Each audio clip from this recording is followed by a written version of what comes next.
Bueno, empezamos la clase 6 revisando algunas cuestiones adicionales sobre los principios de Littlewood de la clase pasada, donde les voy a dejar algunas tareas.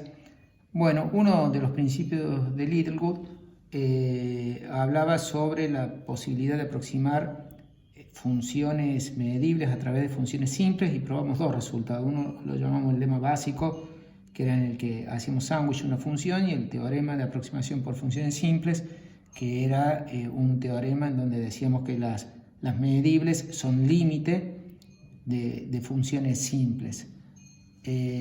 Para recordarlos, los escribo acá.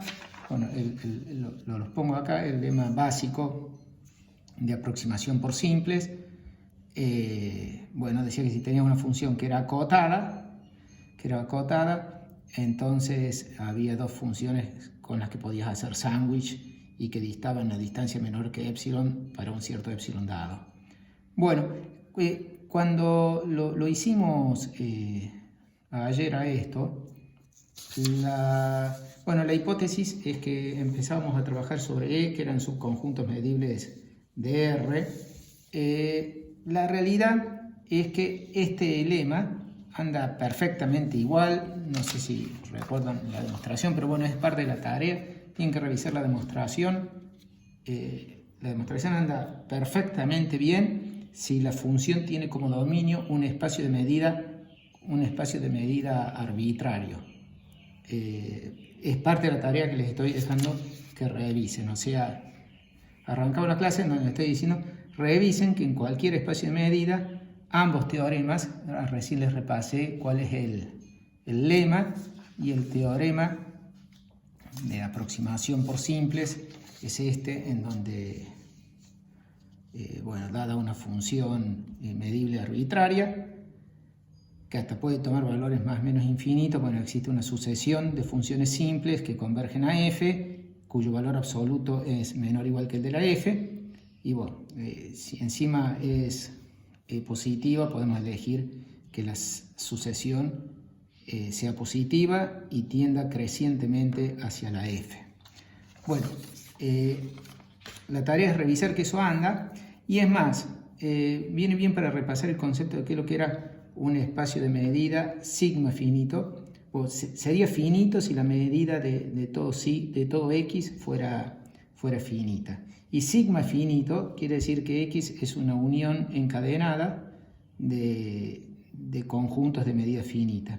No hace falta pedir que sea encadenada. O sea, si vos expresas a x como una unión numerable de conjuntos de medida finita, entonces si vas tomando la unión progresiva, te queda expresado como una unión encadenada, y esa unión progresiva, o sea, reemplazar el x5 por el x1, unión x2, x3, x4 y x5. Los vas reemplazando por eso.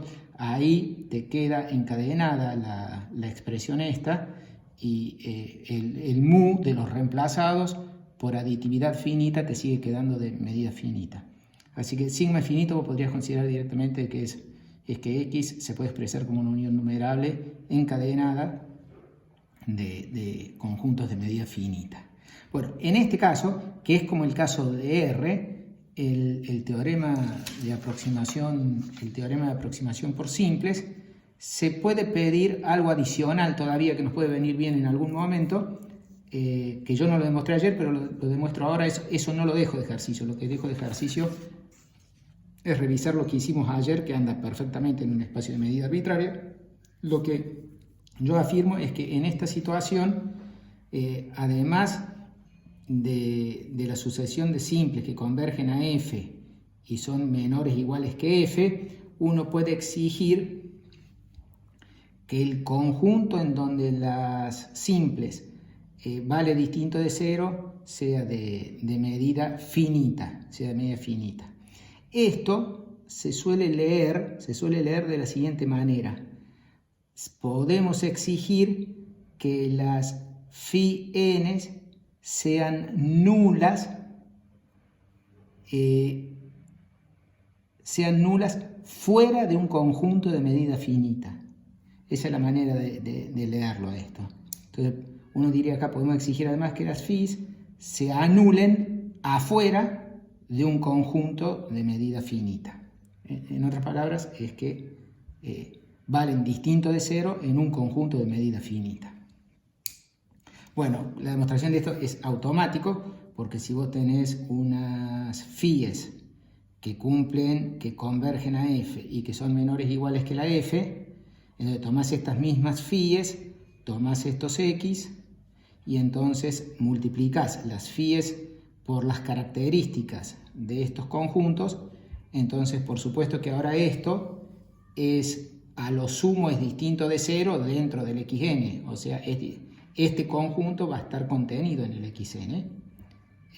Así que, por lo tanto, para la phi tilde, ¿no? Para la phi tilde, este conjunto va a estar contenido en el xn, así que ahí cumplen esta hipótesis. Siguen convergiendo a f. Eso les dejo de tarea. Terminen de ver de que como estas convergen y estas en algún sentido, como pasa esto, estas tienden a ser la identidad. Porque estos xn son cada vez más grandes y estos xn están tendiendo a x, esta característica del conjunto xn tiende a ser la función constantemente 1. Como esto tiende a ser la función constantemente 1 y esta tiende a f, el producto tiende a f. Así que se va a cumplir esta, y esta se sigue cumpliendo para la phi tilde, porque de hecho que el módulo de la phi tilde es igual al módulo de esta por el módulo de esta, pero el módulo de este es 1, así que el módulo de la phi tilde es menor o igual que el módulo de las phies y menor o igual que el módulo de las f. O sea, de esta parte lo único que le está quedando ejercicio es hacer prolijamente de que la phi tilde tiende a la f. Bueno, y lo que queda de ejercicio, bueno, es que revisen las demostraciones.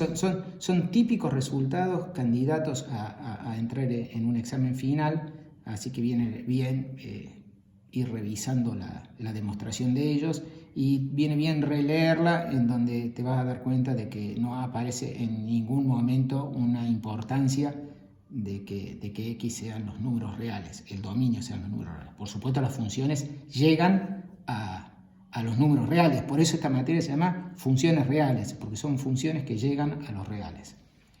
Bueno, ¿qué otra cosa a repasar de acá? Lo segundo es que revisen que el teorema de Goroph también vale perfectamente para cualquier espacio de medida arbitraria. Así que revisen que eso también anda. El teorema de Lusin, ustedes dirán, sonamos, ahora hay que ver que Lusin también va. No, el teorema de Lusin habla de continuidad, habla de que las funciones medibles se pueden aproximar por funciones continuas, y eso carece de sentido para nuestros x, que son espacios de medida arbitrarios. Por supuesto que si esto uno siguiera estudiando más en profundidad de esto, los espacios de medida que a uno generalmente le interesa son espacios topológicos, que además tienen una medida y una sigma álgebra elegida, ¿no? De medibles. Entonces, en ese caso aparece el concepto de continuidad de funciones de x a r, y ahí uno podría plantearse si el teorema de Lusin sigue valiendo en ciertos tipos de espacios topológicos, pero no es el objeto de esta materia eso, así que Lusin no existe en el contexto de espacio de medida arbitrario. Es cierto que quedan vivos estos dos principios de Littlewood, el principio de Littlewood de la convergencia, que es el de Goroph, y el principio de Littlewood, que las funciones medibles se aproximan por simples acá. Los primeros teoremas de Littlewood, de aproximación de Littlewood, son los que aproximábamos conjuntos medibles a través de conjuntos abiertos, pues ese tampoco está teniendo sentido en un espacio de medida arbitrario. Los dos principios de Littlewood que sobreviven son el de aproximación de medibles por simples y el de que las sucesiones convergentes puntualmente son casi sucesiones uniformemente convergentes. Bueno, una cosa más que va a empezar a estar presente un poquito más, y bueno, la hipótesis, ahora vamos a buscar dónde tengo yo el teorema de Goroph, a ver si lo tengo por acá cerca, yo creo que lo debo tener, teorema de Goroph, al saco para que esto no moleste. El teorema de Borov. Aprovecho para decir que no, lo había dicho en la aproximación, no lo dije acá, he agregado esta hipótesis. Si ustedes revisan a la hojita de ayer en el video del miércoles, pues esto que escribí acá no estaba. Esto lo pongo explícitamente para enfatizar de que las funciones que están en danza acá, la f, lo he puesto para el f, no toma valores infinitos, no va a los reales extendidos, va a r.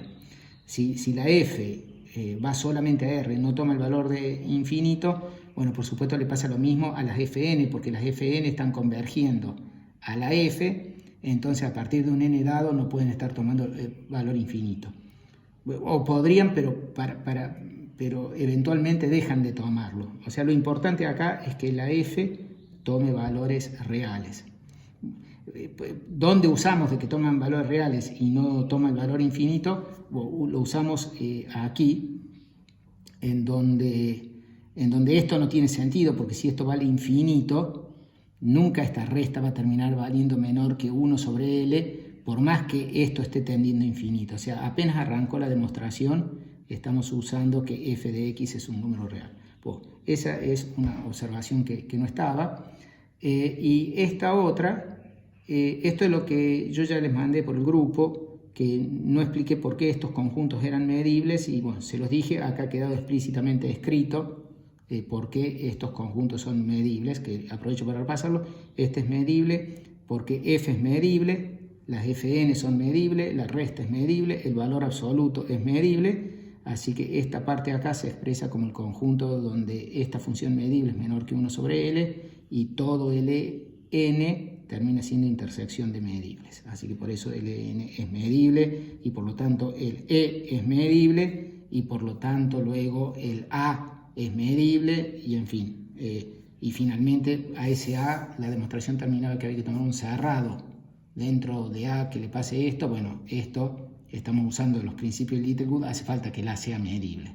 Entonces, de hecho surgió porque Benjamín me preguntó, ¿cómo sé que puedo hacer esto teniendo en cuenta que necesito que A sea medible? Bueno, efectivamente A es medible porque A es una intersección de medibles y estos son medibles porque esto era por esta explicación. Bueno, volviendo al teorema de Borov. Lo que yo digo va a empezar a pasar ahora es que a veces uno va a decir, por ejemplo, que ¿esto qué quiere decir? Que fn converge a f. Quiere decir que fn de x, la sucesión f para cada x, fn de x converge a f de x. Y eso le pasa para todos los x. Bueno, en realidad el teorema de Borov anda también si uno, en vez de pedir que fn de x converja a f de x para todo x, eso es lo que está diciendo acá, es lo que entendemos. Si decimos que fn de x converja a f de x para casi todo x, pp, es decir, que converge para todos los x salvo en un conjunto de medida nula, eso sería pp. Bueno, entonces un ejercicio más que estoy dejando es eso.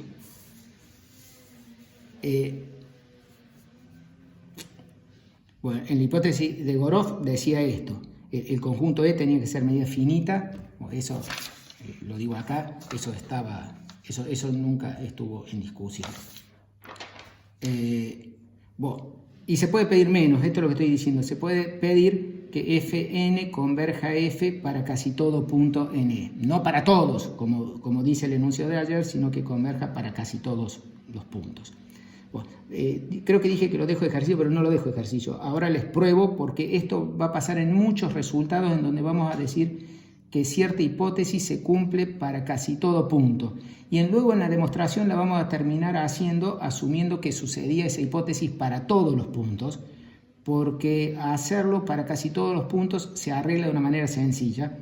¿Cómo se va a arreglar esto? Ahora les muestro cómo poner esta hipótesis, que es para casi todos los puntos. En vez de ponerla para todos los puntos, se subsana muy sencillamente para el teorema de Borov. Así que voy a hacer la demostración de que pidiendo esto también obtenemos el mismo resultado de Egorov, que aprovecho para repetirlo. El resultado es que para todo delta mayor que 0, hay un cerrado dentro de, tal que la diferencia es menor que delta, y en ese cerrado convergen uniformemente. Bueno, vamos a hacer la demostración, que es 3 renglones, muy sencillo. Es lo que le estoy diciendo, es la adaptación de cambiar esto para todo X a para casi todo X. Bueno, así que yo tengo E, es el dominio en cuestión, y ahora pongo E0, el conjunto de los X, en donde verdaderamente se cumple la convergencia. La hipótesis que dice que Fn converge a F, Pp es exactamente decir que la diferencia entre donde sucede y el todo mide 0. Esto es exactamente el significado de Pp. Que la afirmación sucede salvo en un conjunto de medida nula. Bueno, entonces le llamamos E0 a S. Bueno, entonces ahora empiezo a pensar que la función tiene dominio E0, y en E0 tengo convergencia para todo punto en E0. Así que ahora vamos a aplicar Egorov. Tomo un delta mayor que 0, Egorov me dice que tengo un cerrado F0 dentro del E0, que la medida entre E0 y F0, acá ya le mandé mu, porque como les dije, esto anda para cualquier espacio de medida, es menor que delta, y las Fn convergen uniforme en F0. F0 es el subconjunto de E0. Ahí apliqué el Egorov que ya hemos probado. Bueno, acá debería haber puesto que este E0, por supuesto, está contenido en E, ¿no? Está contenido en E. Bueno, pero ahora ya me sale. Yo quiero probar Egorov en el dominio E. Bueno, F0 sirve incluso para E. ¿Por qué? Porque en F0 tengo la convergencia uniforme, y lo que tengo que chequear es que la medida de E menos la de F0 sea menor que delta, pero la diferencia entre E y F0, si hago un dibujito de este C, este es el E0 y este es el F0, ese sería el F0, todo esto es el E0 y este es el E, así que la medida del E menos el F0, que es el pintado, es igual a la medida que hay entre E0 y F0, que es ese pedacito que medía menor que delta, y la diferencia que hay entre E y E0, que sería esta parte, que medía 0. Así que logré que esto sea menor que delta, que es lo que pide el teorema de Egorov. Así que, bueno, de este modo, muchas veces una hipótesis que dice para todo X se reemplaza por una hipótesis para casi todo X, y va a aparecer. Seguro lo voy a volver a mencionar en algún otro caso en donde esto pase, para repasar este argumento que hemos visto acá. Bueno, así ya que estamos para cambiar a Pp, la hipótesis esta que yo les acabo de agregar, que la función tiene que llegar a los reales, bueno, no hace falta que llegue a los reales, bastaría con que llegue a los reales para casi todo punto, o sea que el conjunto en donde la f vale más o menos infinito sea un conjunto de medida 0. Bueno, eso es lo que estoy diciendo acá. También se puede cambiar en la hipótesis del teorema de Egorov, que la f va de E a R más infinito, agregando que f de x sea real para casi todo x. Bueno, esto termina básicamente lo que quiero decir de los principios de Littlewood. Nos vamos ahora a integración.